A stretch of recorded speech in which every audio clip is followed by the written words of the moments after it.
Do you see any connection between the situation, the social situations prevailing in the two countries? Well, I think that there are very superficial differences, and differences artificially created by the ruling class.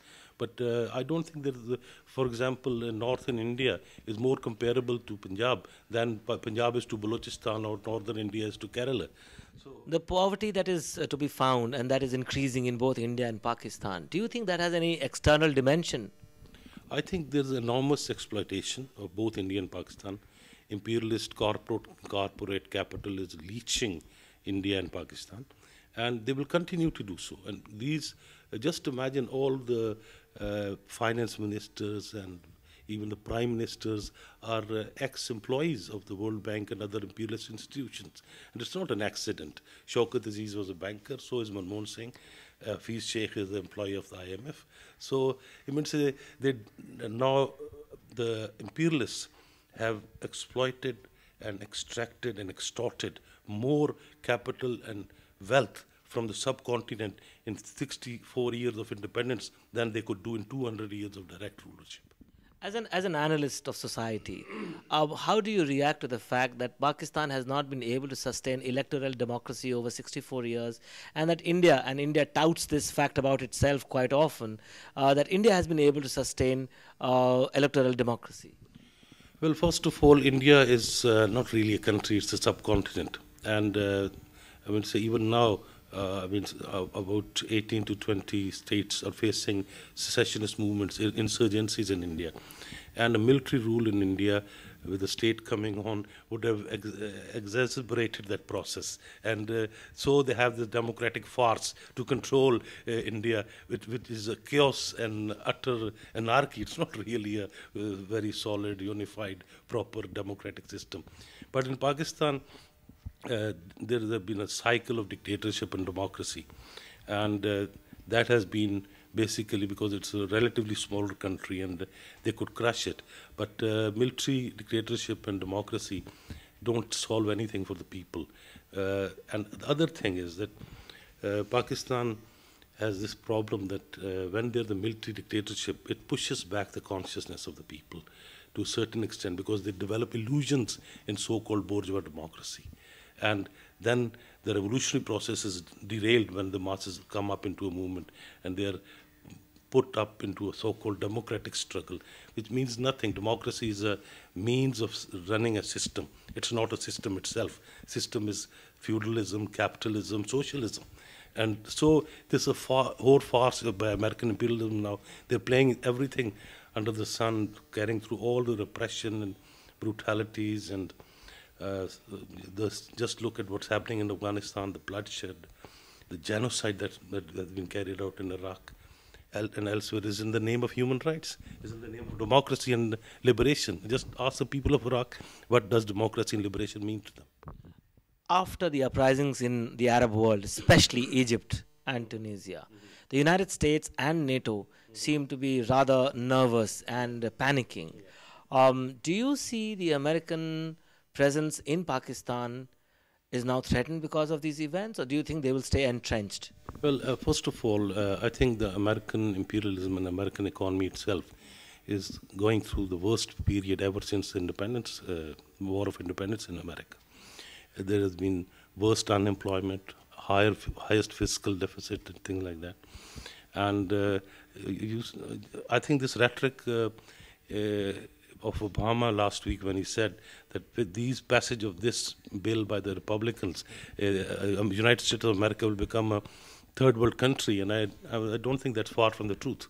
And this whole economic catastrophe that's going through world capitalism, especially United States capitalism, has in fact dimmed or devastated the confidence of the American ruling class. And it has exhausted itself in Iran, as in Iraq and in Afghanistan. And you can see the hesitation of American imperialism in case of Libya when they want the British to do, they want the French to do, they want the Europeans to do. And Europeans can't do it either. So I think they're in a mess. And this shows the historical failure and historical degeneration and terminal crisis of capitalism on a world scale.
What are the key things? Can you pinpoint specifics that are not allowing India and Pakistan to become friends as they should?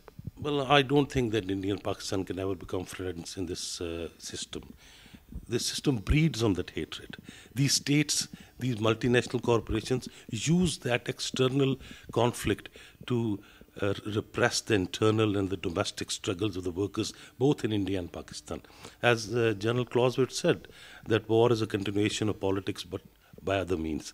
So that's what it is, you know. So this whole hoax of war and peace will continue as the system further unravels with bigger crises and bigger conflicts and conflagration in the subcontinent. So, what needs to change? Well, I think that ultimately India and Pakistan cannot coexist. They can only exist as one country, as a socialist federation of the subcontinent, and that is the only way out of this crisis. You could be killed for that. I don't know, I've written a book, Partition, Can It Be Undone? I was about to ask you on that book. And then I've written a new book, Pakistan's Other Story, the 68-69 revolution, which shows that aspect of the Pakistani working class, the left movement in Pakistan, which is not known to the world. Pakistan may be a theocratic state, but the workers and peasants, what they did in 68, 69 in Pakistan was really a revolution. They challenged the system, they challenged the relations of property. And I think even we have not seen a nationwide movement of the workers in India to that extent, what we saw 68 and 69 in Pakistan. Arundhati Roy, in one of her interviews, says, I read, she said, there are no rich nations or poor nations, there are only rich people and poor people. How do you react? Well, I think she's right, but in every nation there are two nations. And one is the exploiters and the other is exploited. And I think the exploited should be united. The working classes in India and Pakistan have much in common. They've got same problems, they go through same tragedies, they have the same deprivations, and their solution is also the same, the overthrow of capitalism in India and in Pakistan.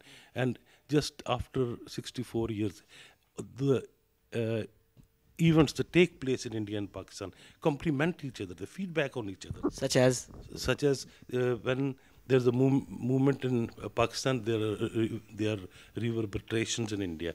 And when there are big movements in India, there's impact in Pakistan. Film, art, literature, culture are so interrelated that they've not been able to separate the two countries and two societies. So I think Pakistan and India are not going to have two revolutions. It will be one revolution. And if that revolution takes place either on either side of the border, the other side cannot remain separate. After 7,000 years of common history, culture, and other similarities, you can't separate them artificially. What about the hatred between Hindus and Muslims that is supposed to be there? Well, my mother, she was a very staunchly opposed to opposition, to a partition. And she had good friends with Hindus and Sikhs. And in our village, and all the experiences of our elders show that they had even better friendship with Hindus and Sikhs rather than with Muslims. So I've got that inheritance from my parents.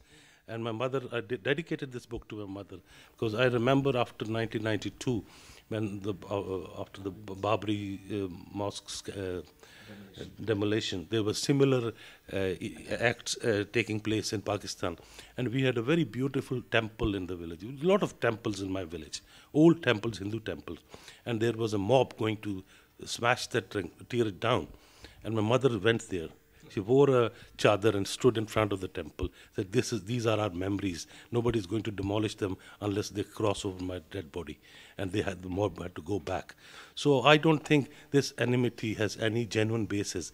It is created by the reaction, and the fundamentalists in both India and Pakistan feed upon each other, because this is linked to the black economy and the black money which is behind these fundamentalist organizations and tendencies. So one last question. You said, we talked about India and Pakistan. There is India, there is Pakistan, and then there is Kashmir. Yeah. Well, I think that Kashmir was deliberately made to be like this by the British, and if you read the whole history. But I think the Indian and Pakistani ruling classes have abused and misused Kashmir, along with the rest of the more than 1.5 billion people in the subcontinent. And I think that the only solution of Kashmir conflict is in a federation with the South Asia, where it can have a Soviet Republic of Kashmir. So a voluntary federation, that's what it is needed. And I think it's not just the Indian occupied Kashmir, it's all the Pakistan occupied Kashmir. This is also exploited. And the Kashmiris in India and Pakistan, both sides of the line of control, are sick and tired of the economic and social deprivation they've been forced under these occupying states.